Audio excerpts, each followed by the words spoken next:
हाँ जी बच्चों, मैं उदय सिंह प्रधान, जूलॉजी फैकल्टी, एक बार फिर आपके सामने कुछ important questions PMT point of view से आपके सामने लेकर फिर से हाजिर हूँ।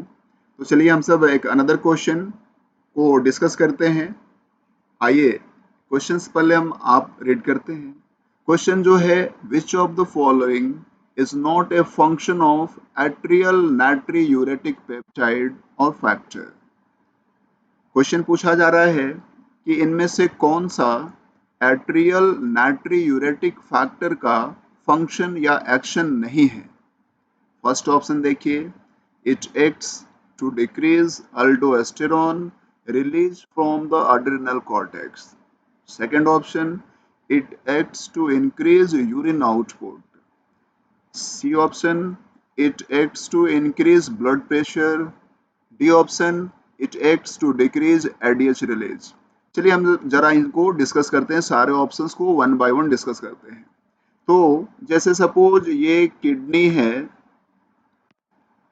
ये सपोज आप मान लें कि किडनी है, ये हमारा ब्लड सर्कुलेशन है। तो ब्लड सर्कुलेशन हो गया ये, और आप ये जानते होंगे, सपोज ये किडनी है, मैंने किडनी लिख दिया, और आप ये जानते हो कि किडनी से सोडियम आयन के एब्जॉर्प्शन को फैसिलिटेट करता है एल्डोस्टेरॉन।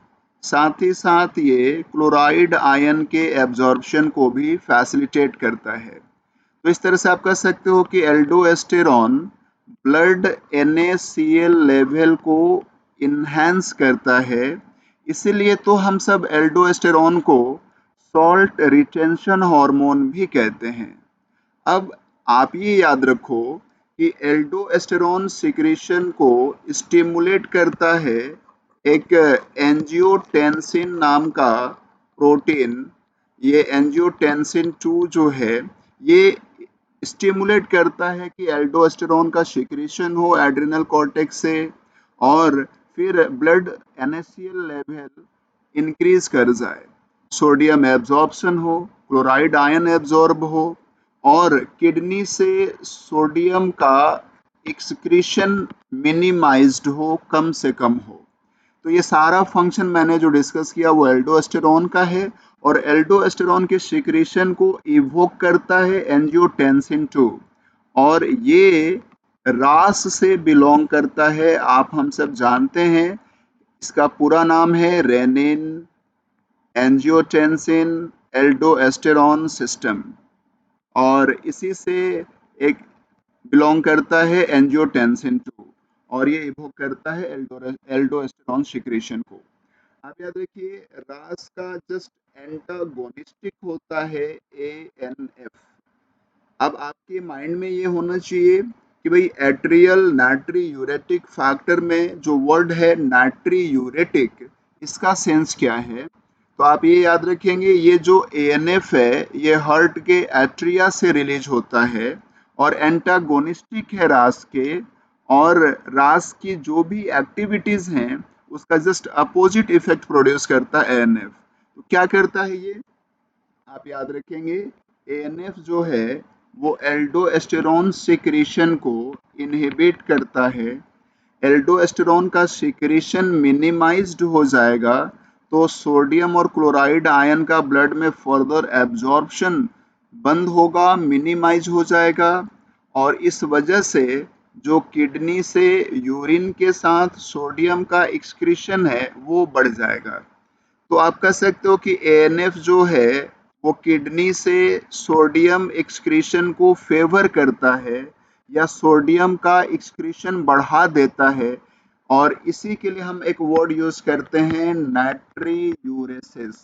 तो natriuresis means excess loss of sodium with urine, और इसे फेवर करने के वजह से हम इसे एट्रियल नाट्रियूरेटिक फैक्टर कहते हैं। तो आप ये याद रखेंगे, it acts to decrease aldosterone release from the adrenal cortex. ये ANF का एक करेक्ट फंक्शन है, और क्वेश्चन डिमांड कर रहा है कि not a correct function, not a function of ANF। तो ये ऑप्शन सही नहीं है। सेकेंड देखिए, it acts to increase urine output. तो आप समझ रहे हैं कि it acts to increase urine output, क्योंकि मैंने कहा कि ये सोडियम एक्सक्रीशन को किडनी से बढ़ाता है और इस एक्स्ट्रा सोडियम के एलिमिनेशन के लिए किडनी से यूरिन के साथ वाटर का भी लॉस ज़्यादा होगा और इस तरह से जो यूरिनेशन है, यूरिन आउटपुट है, एएनएफ के द्वारा बढ़ा दिया जाता है।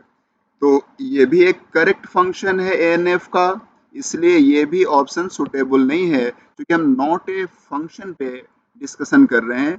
एएनएफ का जो फंक्शन नहीं होना चाहिए वो हमें सेलेक्ट करना है। सी ऑप्शन देखिए, it acts to increase blood pressure. अब यहाँ पे आप ध्यान रखेंगे कि जब एल्डोस्टेरोन के एक्शन से ब्लड NaCl लेवल राइज करेगा, NaCl जो है ऑस्मोलाइट है, वो ब्लड का ऑस्मोटिक प्रेशर इन्हेंस कर देता है, ब्लड को हाइपर ऑस्मोटिक बना देता है। रिजल्टेंट किडनी का जो फ्लूइड है ग्लोमेरुलर फिल्ट्रेट, ये यहाँ से वाटर का एब्जॉर्प्शन होना शुरू हो जाता है। वाटर पैसिवली एब्जॉर्ब होता है, जो कि आप जानते हो कि वाटर का जो पैसिव फ्लो है जिसे हम ऑस्मोसिस कहते हैं, तो ये जो ऑस्मोसिस है, वाटर का जो पैसिव फ्लो है वो लो ऑस्मोटिक प्रेशर से हाई ऑस्मोटिक प्रेशर के डायरेक्शन में होता है और जो एल्डोस्टेरोन है वो NaCl लेवल बढ़ाता है ब्लड में, ब्लड का ऑस्मोटिक प्रेशर बढ़ा देता है।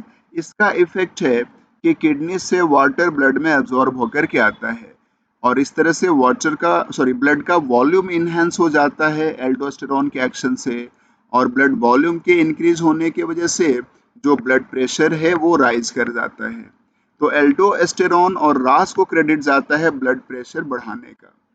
चूंकि याद रखेंगे एएनएफ जो है वो NaCl मिनिमाइज करता है ब्लड से, ब्लड को हाइपोऑस्मोटिक बनाता है, फर्दर वाटर का एब्जॉर्प्शन जो होता है ब्लड में वो कम होने लगता है, ब्लड वॉल्यूम रिड्यूस होने लगता है एएनएफ के एक्शन से और जो ब्लड प्रेशर है ब्लड वॉल्यूम के कम होने की वजह से वो डिक्रीज करने लगता है। तो एएनएफ जो है वो ब्लड प्रेशर को डिक्रीज कराता है, ना कि इंक्रीज कराता है। तो ये एक करेक्ट आंसर है इस गिवन क्वेश्चन का। ये जो फंक्शन लिखा हुआ है ऑप्शन सी में, ये एएनएफ का फंक्शन नहीं है, ये रास का एक्शन है। Okay, it acts, fourth option में देख लें, it acts to decrease ADH release, ये सही है। ये वाटर एब्जॉर्प्शन को और डिफैसिलिटेट करता है एडीएच सिक्रीशन को रोक करके। ओके, तो ये ऑप्शन करेक्ट फंक्शन है और ये करेक्ट फंक्शन है, ये करेक्ट फंक्शन है, बस जो सी है वो एनएफ का फंक्शन नहीं है।